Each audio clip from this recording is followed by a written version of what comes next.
Hello friends, evening சூடாக எதனா வந்து குடிக்கணும் போல் இருந்தது. அதனால் ஒரு கருப்பு உளுந்த கஞ்சி மாவு. அதுக்கு முன்னாடி நான் ஒரு பாத்திரம் வச்சு அதில் தண்ணியும் விட்டு லைட்டாக உப்பும் போட்டுட்டேன். நம்ம மொத்தமாக போட்டோன்னா கட்டிப்பட்டுரும். அதனால் இது முதல் கொதிக்க வச்சுருவோம். மாவு வந்து கட்டி இல்லாமல் நம்ம ஒரு விஸ்கு வச்சு இதை ரெடி பண்ணிட்டோம். நம்ம தேங்காய் வந்து ரெடி பண்ணிக்கலாம்.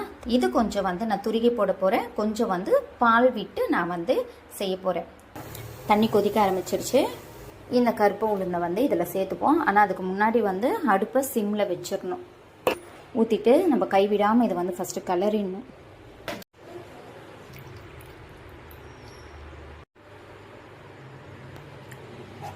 தேங்காய் பால் ஊற்றி நாட்டு சர்க்கரையும் போட்டாச்சு.